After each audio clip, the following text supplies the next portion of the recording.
it will learn that it's been able to get away with certain things because there's open gaps in the lifestyle where it's been able to take advantage, but it's not going to forget. You know, you can go 6 months, you could go a year or two. And then we get them back in a session and you can see it's just still there. Instantly. Yep.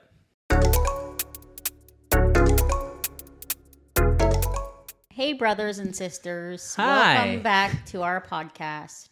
It is just the two of us today, and we're working on our posture. Yes, we are. What does it look? How does it look? It looks really good. I think it looks really good. Nice. Yeah. All right. I'm going to hold it like this.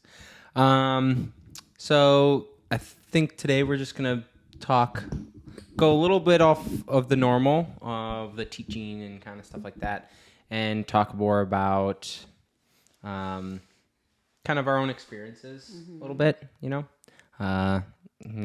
why we do what we do. Yep. I think it's good for maybe people that are thinking about becoming a dog trainer or interested in the dog training world to hear from people that are in the dog training industry. It might be helpful. You know, I'm not going to toot my own horn there, but Yeah. It's our personal experiences. yes, personal but if it helps someone else, experiences. perfect. Sure. So I guess I'll start. I guess we'll start with the beginning. I started working here 4 years ago, I think. I think around like the end of 2020. Yes. And really wanted to get into the dog training industry just for, and I think why majority of people do it, for just the love of working with dogs, you know? Obviously, it becomes a huge shock to the actual work you have to have and, you know, little things. But but for some reason, it was just the instant of finding out how helpful I can be for not only the dogs, but for their families as well, was massively like gratifying for me, you know? And so that's, I think, where the true passion has come, and what really drives me to keep trying to be better and continue to work is just the gratification, just seeing the positivity from helping the family out as well as the dog, you know, to see doing the board and trains, to see the dog slowly make these achievements over these 4 weeks. It's awesome, you know, to call the owner on their updates and let them know that, you know, something that they did not think was ever going to be able to be done, or something that they've just struggled with for a long time, able to be achieved. It's awesome, you know. Yeah. But yeah, I think with the experience that I've had, you know, being able to kind of continue to learn little things, because that's something as well, you know, especially in this industry, you're always learning something new. You're never going to know everything, you know. And there's always that dog that's going to challenge you. Yeah. Even if you think that you've worked past a specific issue. So. With another dog or something. Yep. The same issue generally could be there, but how you go about working through it with that dog and the experience that you have with that specific dog, yeah, can be very different. Yes. You know, so yeah, I would agree with that. But Every dog is different.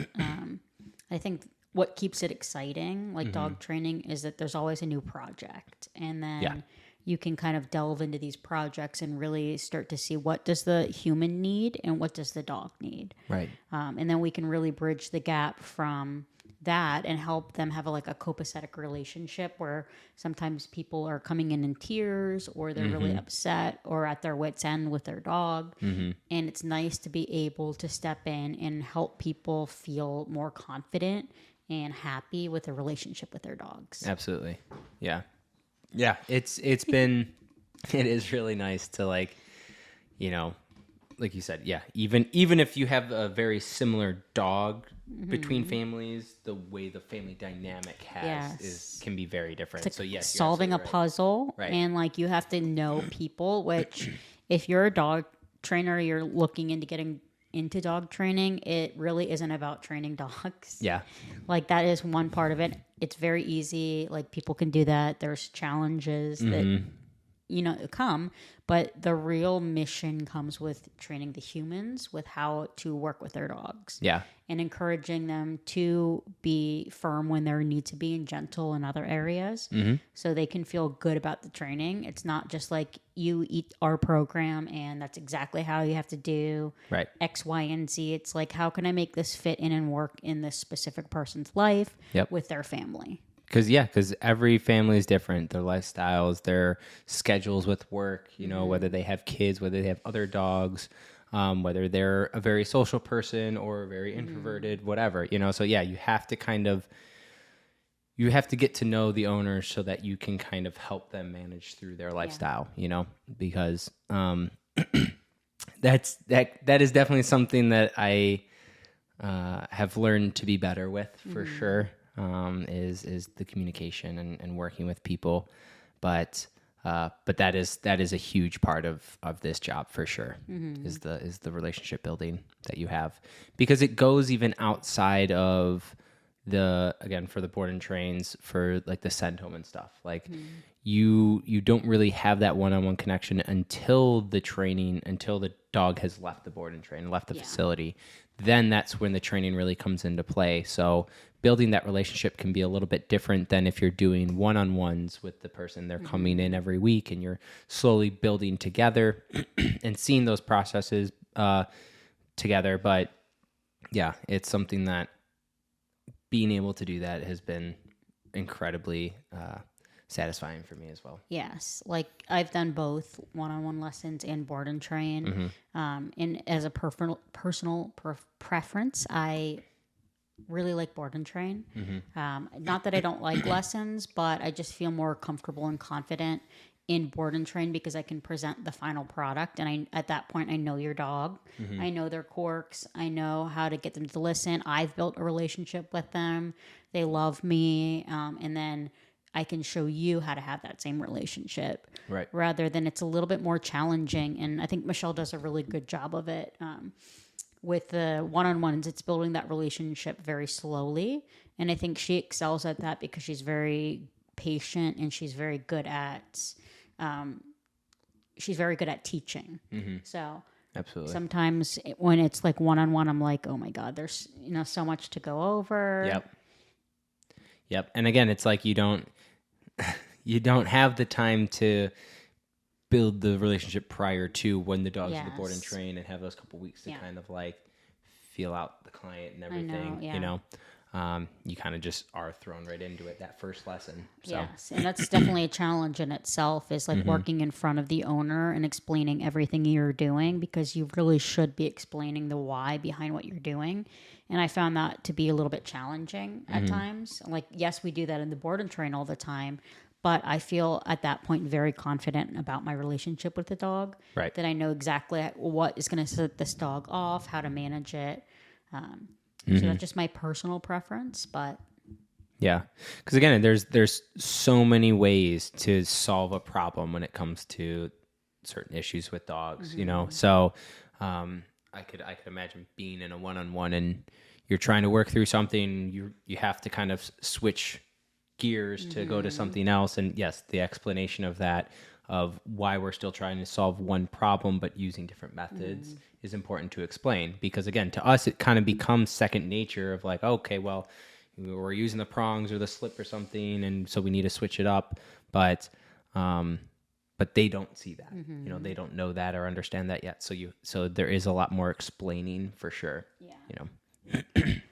But yeah, I think it's been very fun to, over these last couple of years, to be able to, kind of pick up little things here and there. And I think it goes with all the trainers here, even having, the general guidelines of this is the boxes you need to check off for the board and train. Even all the trainers individually, we all have very different ways of doing that ourselves, and I've really liked that, to be able to kind of pick at all you guys and all the other trainers and stuff and see what works and use that in my own dogs. But but be able to still have the freedom to kind of explore other options as well, Yes, I think, which is really important. I think if you get too strict with one route, you're going to struggle greatly when it comes to training. Exactly. And I think like at other training facilities or other places, I don't know how it is exactly, but I think that sometimes they're more rigid with their employees, and over management and micromanagement never works. Nobody wants to be picked apart. So I think the luxury of us working at Miracle is that we do have the luxury of exploring new options without being micromanaged entirely. So Yeah. support is there if we need it. Right. But it's good to work on things on your own and come up with problem-solving solutions, because you can never teach somebody to solve issues on their own if you're micromanaging them. Right. But yeah, and it's something where, going back to the getting on one path, if you strict yourself, then you're only ever going to be able to train that one type of dog, Like the happy-go-lucky dogs, and then those are the people that often will see the work that we do, and they're like, "Oh my God, you're evil." Right. And you're like, "I'm not evil. Right. I'm working through We just need to be this." more assertive with the very reactive or aggressive dogs. Dominant Yes. dominant type. Exactly. So Strong-willed dogs. it is what it get a lot of is. those. I'm okay with people talking shit. I don't care. It's never bothered me, because it's something where in my heart of hearts, I know I've seen the end product. I've seen the benefit. I've, had clients that have thanked me for having to push their dog through some difficult things, so it is what it is. People are entitled to their opinion. Sure. They can have that opinion. They can think that I'm being too rough, but I promise you, I'm not. I love all of my dogs questionably too much. So yes. And we're dog lovers before we're dog trainers. Absolutely. And when a dog's in our care, we take that very seriously, and we really want to excel with the dog and make sure everything health-wise is good with them and that they are happy and healthy. My goal is never to shut a dog down or create a robotic dog. Right. Because that's not how I live with my dogs. Right. I love my dogs very much, and we have a very happy life. But that happy life can only continue if we do have that structure in place. Yeah. And I think that's important too, is, how many dogs come in and you can see the underlying personality of like, okay, this dog is a really good dog. I'm sure if it's just the dog and the owner alone, this dog is exactly the dog that the owner wants it to be. But everything put in a different environment or different situation, it's a completely different dog, So that's where that management of like, okay, like I can see that your dog is naturally like this with someone who's comfortable, or when it's comfortable and not stressed or not feeling aggressive, so that's our aim. I can see that underlying personality, so that's what I'm going to strive for. Right. In the process, knocking down those walls of aggression or fear or whatever, or resource guarding, but in the process, that's the end goal, is just try to get to that point. Yeah. And I think like back to the point of like strangers on the internet commenting, I think that as a young trainer, that was something that bothered me initially, and I felt the need to defend myself. But now I just look at it through the lens of like, I have, within the last year, we've gotten 15 5-star reviews from our clients, and that's what really matters. And unfortunately, the stranger on the internet's opinion doesn't weigh too much on me. Or cause me to lose sleep, because ultimately I'm secure enough within myself to understand that I am doing good work, and I push myself to achieve the best that I can with each dog. Right. And I would agree. I honestly don't read too many of the comments. I don't either, because it's just a waste of time. Yeah. Because you know what you're going to get, but it's something that, for me, it's just been something where, again, you can think that way, you can have your entitlement, but it's not going to change what I do. Sure. So it's something that I live my life, you live yours. Yes. If your life is commenting terrible things about me on the internet, then That's Go okay. for it. Yeah. My mom recently, I was on the phone with her, and she was like, I saw one of the podcast clips. And I was like, oh, okay, what'd you think of it? She was like, why are you so snarky? You and Michelle are so snarky and mean. And I was like, what clip was it? She's like, you were reading somebody's comment and making them feel stupid. And my mom doesn't know Instagram. She doesn't know Reels. And it was a tiny clip of a longer podcast where we were both getting bullied in the comments. So we were responding strongly. And I think it's definitely okay, especially being a woman, to stand up for yourself and be like, no. So if that came across snarky or other people think that way, that's not my intention. I'm here to help you and help give you information rather than being a bully. So. Right. Exactly. Thanks, Mom. Thanks, Mom. Love you. But I started by saying that the reason I wanted to work here was because I love the dogs. I love working with dogs, and I had that underlying passion. I've had dogs my whole life, So that is the truth. The dogs, my love for the dogs will always come first. Do I get a little jealous sometimes when they go home for the send home and they get happy to see their owners? Yeah. A little bit, It's kind of. I love when they love to come back to us, though, Yes. and they're happy. And multiple people have said that. They're like, oh my God, the dog is like happy to see you. I'm like, yeah. Yep. Because I've built a good, solid relationship. And people think that when we're going into punishment training that we're only going to use that one area to control a dog's behavior.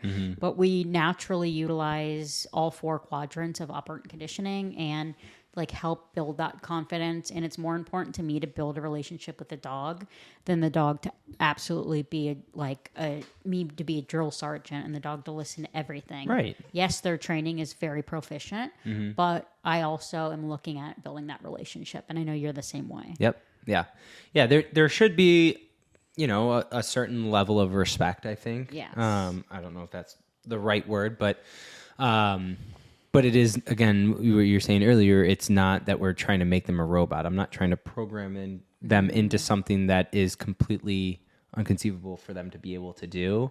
It is all reasonable things, and even working with clients sometimes, going over a bed stay and a down stay, we do it a couple of reps and they're like, this is it. Yeah. I'm like, well, yeah, this is it. Like it's as simple as that is kind of how I come at it. It's something where being able to just have the control of just asking very simple things. Go onto the bed and stay there, lay down and stay there, walk with me appropriately.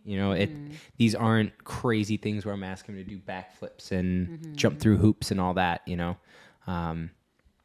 So I think it can be a little surprising to some clients that they're like, oh, okay.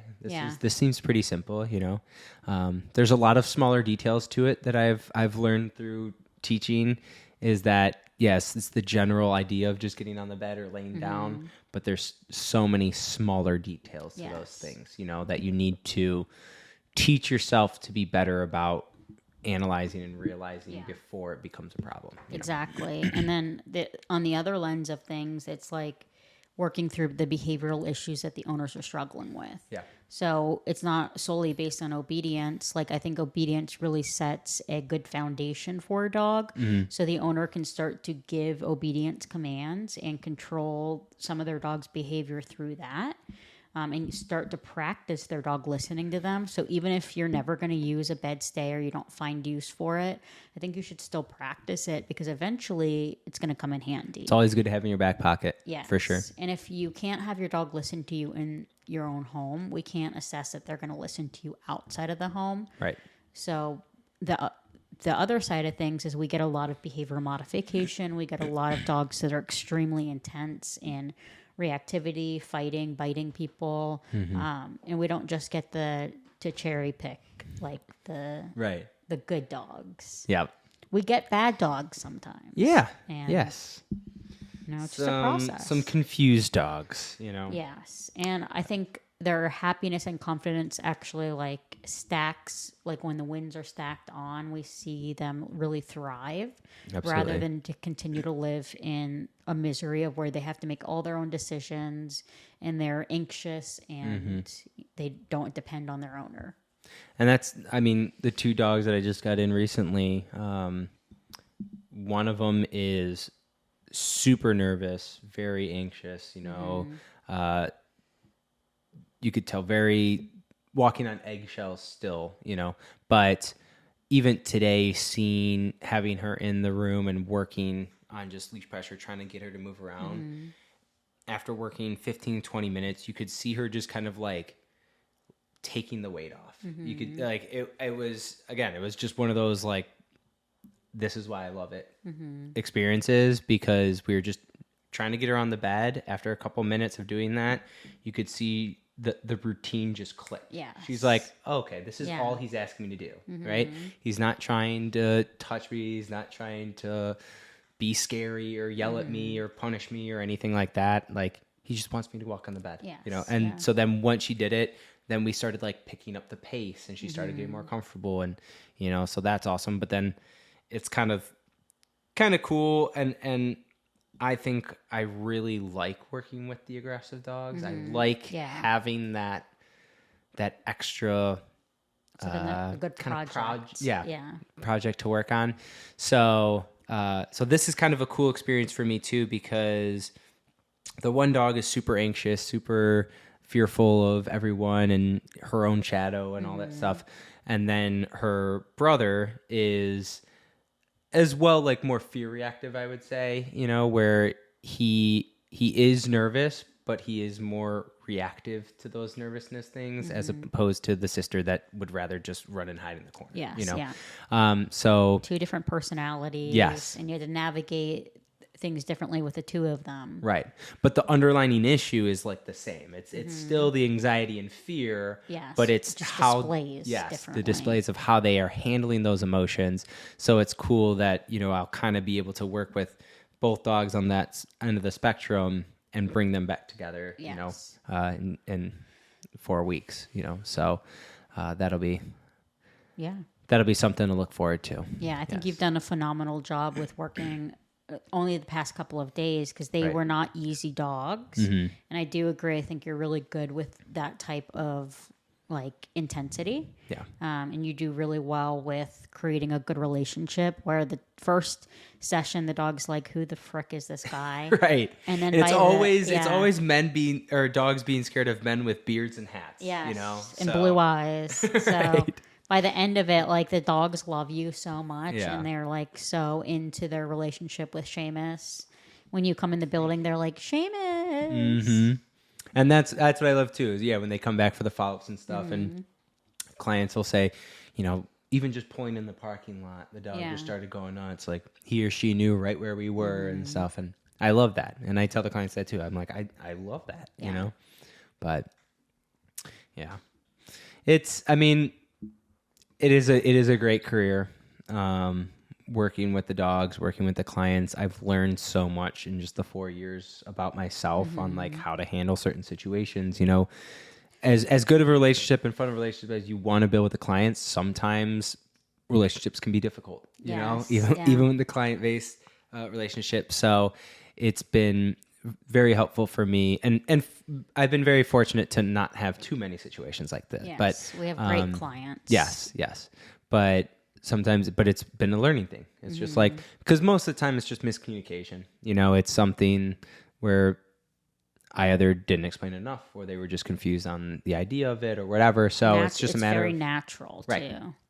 So that's something where I've definitely been able to like build on myself because of this job and handle those situations appropriately. You know, the follow-up support is like essential once you graduate the board and train program. So that really helps us, because naturally, no matter how well you go over things in that 3-hour send home period, there's going to be questions. They're going to go home, and there's going to be little nuanced things. And that's where you can go back and revisit the client and work on those things. Yep. We recently had a client that came in, did their board and train. The dog did awesome. And then he went home and they've canceled every single follow-up that they've had. Yeah. And we're just saying, like, he was like, oh, he's doing so well. Like, I don't think that we need any more support. And that's just the honeymoon period. And I can guarantee you that that dog will be displaying the issues that brought you into training initially. If you're not utilizing your follow-up support and you're not utilizing all that there is to offer. Yeah. So my best advice to our clients is contact your trainer and talk about these little things. Right. Because we do want to help and we want to make sure everything's going well. Because we see one version of your dog that we can see them act and behave beautifully. And we want to pass that along to you. Mm-hmm.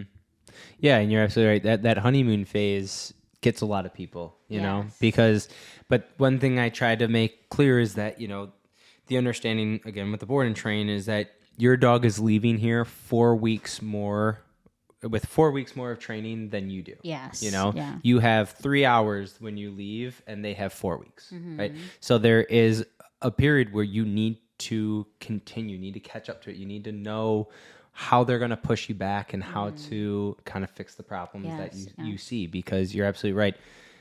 Dogs are only, there's, again, that line of respect, you know, if they know that they can just fall back into those old habits, then of course they're going to, you know, but, so that is definitely the importance. And you're right. We have amazing clients and, you know, everyone wants a good life for their dogs. You know, if you don't want that, then don't get a dog. But so we've been lucky enough that our clients do really want the best for their dogs. And even if they don't get it right away, sometimes it does take that honeymoon phase to get out. And then they're like, actually I do need a couple follow-ups or something, you know, which is, again, no judgment.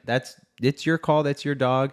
If things are perfect, I would love that I never have to like do a follow-up or something. But that's just not reality. Yeah. It's you need that follow-up support to navigate different issues because you're still learning the training. And when we have people come in for their send homes, like we're teaching them for the first time to do these things. Right. And sometimes people are like, oh man, I suck at this. I'm like, you don't suck at this. Right. You're learning for the first time and this needs more work. Yep. And I want to help you achieve that level because I'm not going to be here all the time to tell you when to correct or what level to correct on. I want to make you proficient enough to be able to navigate those situations with your dog. So ultimately you can open their life tenfold and do so much more with them rather than being like, oh my God, if the trainer was here, this would be so much better. Right. Like challenge yourself to say, I don't need the trainer here to have that relationship with my dog. Yeah. It doesn't mean though you can't reach out to us. Yes. That's what I always tell clients too. I'm like, if you're struggling with something, if you're confused, even if you can't come in for a follow-up in that day or two or something, at least let me know, you know, and that way, because if it's something as simple as just trying a different pattern or using a little bit more management for a couple days or something like that, then that could help, you know. But when you start to struggle and then think your dog is regressing and all these stuff, discouraging, right? And it can kind of spiral. But so it's something that I think, you know, being a good trainer just means you need to be there for your clients when they need your help, you know. Yes. Yeah. But sometimes we'll leave the ball in their court. So like with clients that, you know, sometimes naturally life is busy. I'm not saying that they don't care, but I think sometimes it's hard to get some people on the schedule because of their life. Yeah. And I will make every attempt to get you back in, but I'm not going to chase you down, you know. Right.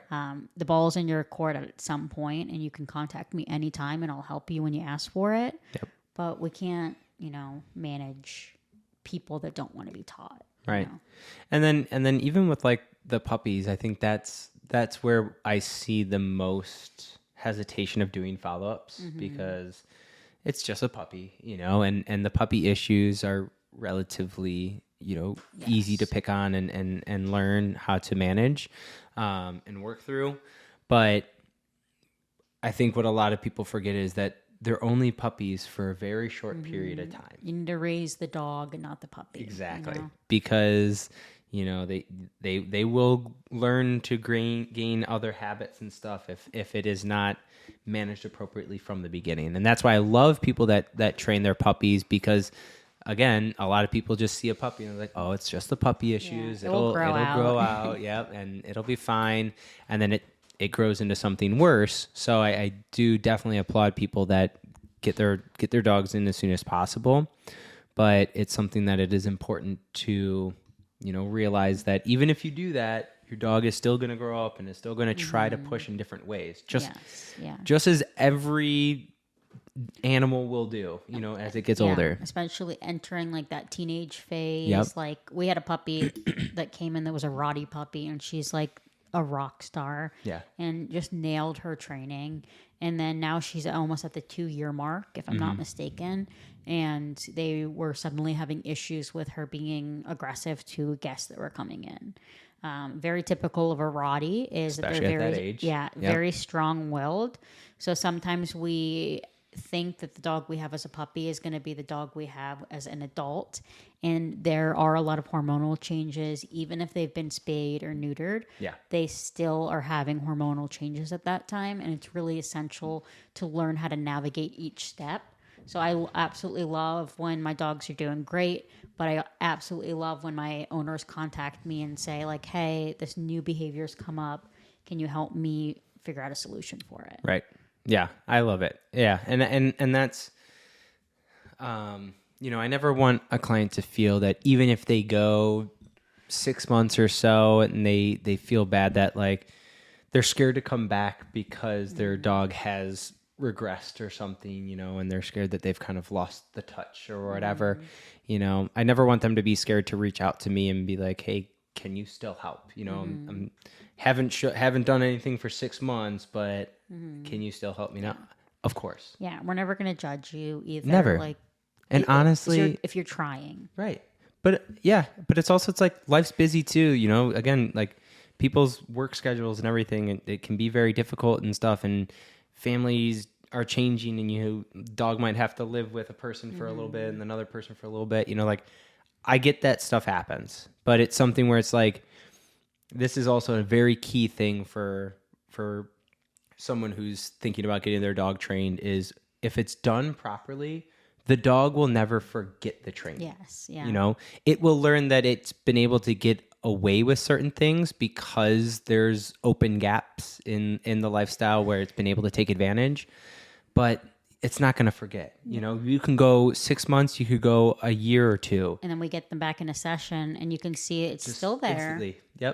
Yep. So, and that was with Rocky recently, he came back, and the first day I hadn't seen him in a couple of years, probably at that point.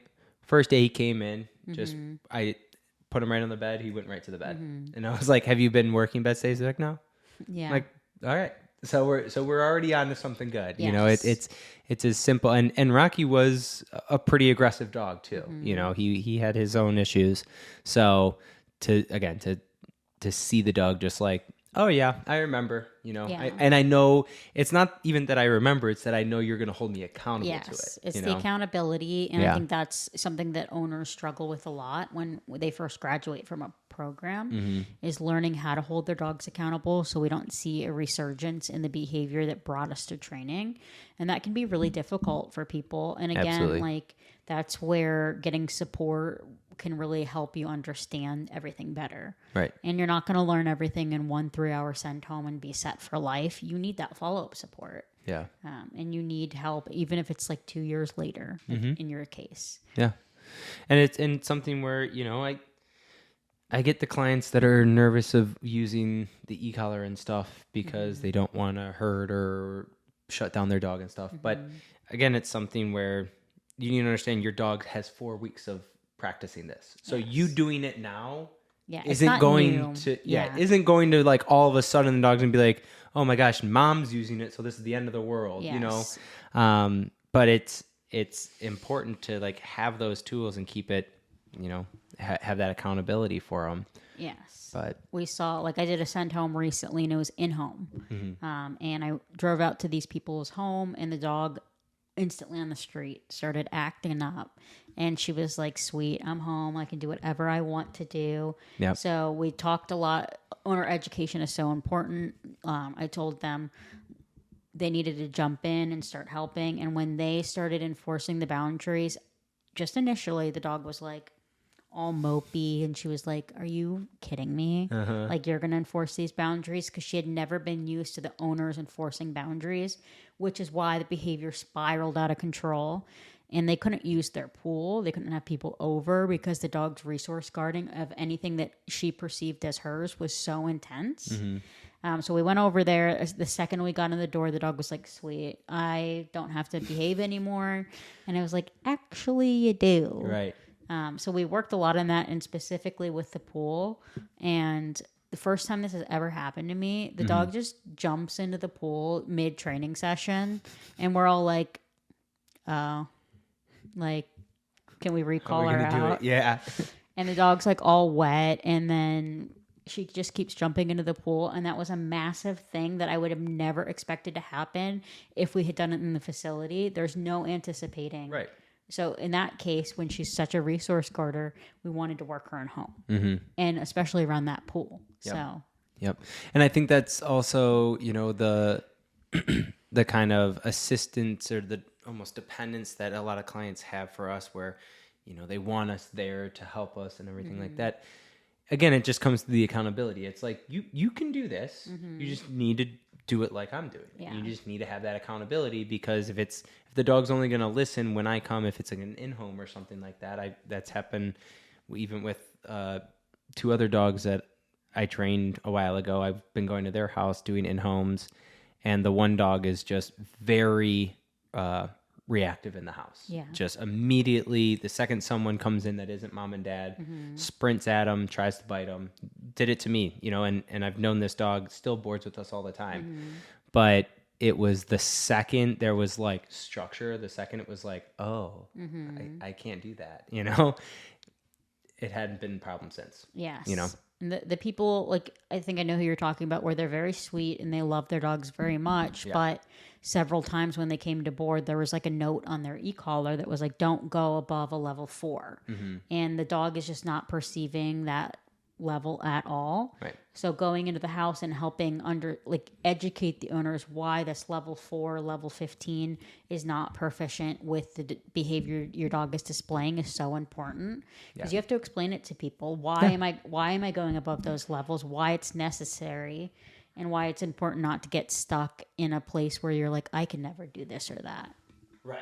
And again, I think that's the trainer's job of communicating or being good at communicating and explaining. Again, it's something that, to me, I knew walking in, dog's going to try to bite me, I'm going to correct it on high. It's just, it makes sense to me, but it doesn't make sense to everyone else that doesn't have the experience I have, which now understanding, again, something where the communication of that, was missed. But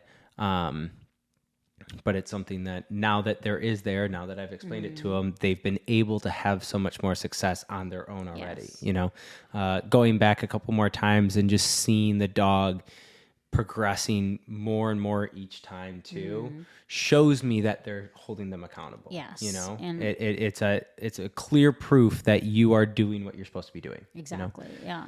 And that's nice to be able to navigate with people, because like, in this industry, there's so much ego, and trainers can get really like in their feelings about clients not listening to them, or feeling like clients aren't taking their advice or taking them seriously.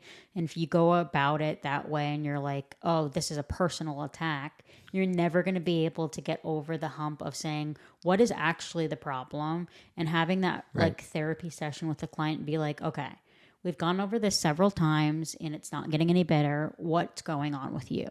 And then they could be like, well, I feel bad.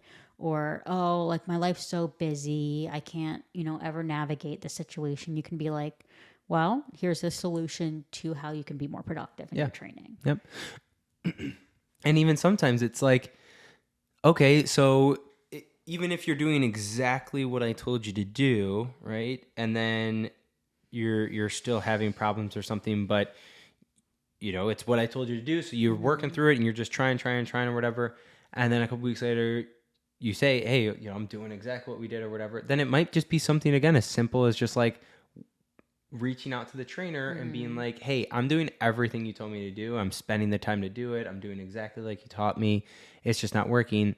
Those are the things that, again, the trainer needs to know. Because, again, there's different ways that you can achieve a goal. So if it's something where, if it seems like something isn't working, reach out. Because it's either miscommunication of something, right? Clarity. Yeah, you need the clarity. Or motivation. Or we just need to, like, find something else. You know, we need to find a different route to get to that same goal. Yes. You know? Yeah. But, and there are dogs that absolutely, like Hank in particular, that were non-responsive to the e-collar because they're absolute headstrong dog. yes. And we needed to find an Love you, Hank.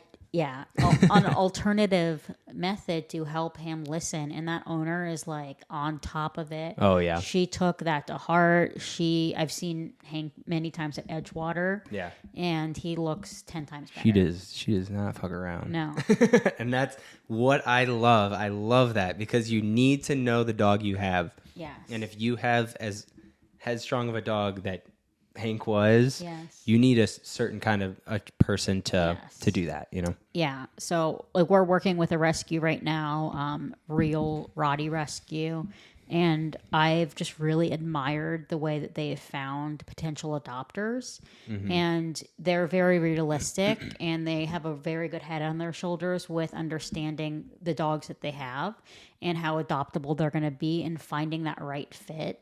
Yeah. So like for Richie, for example, I was really happy with the posting of him where they said he needs a strong handler. Yeah. And they're going to go through an interview process where they're going to find the best fit for him rather than just trying to get him adopted and get him out the door. They need to find somebody who's able and willing to kind of butt heads with him at first and start to teach him how to live inside of a home. Right. Because if you think a Roddy's just going to roll over for anyone, you are very mistaken. Yes. And I won't lie. Sometimes when I see a Roddy coming in, I'm at the paperwork. I'm like, Seamus. yeah. But they're great dogs. And I think that they can be very, headstrong. But I also think like you like Roddy's personalities. I love them. And there are some great Roddies out there. But personally for me, I find them a difficult dog. Doesn't mean I don't like them. Yeah. But sometimes they're stuck in their ways. Yeah. Well, that's one thing, being a dog trainer, obviously friends and family are always asking, what's your favorite dog or what's the easiest dog to train and stuff like that.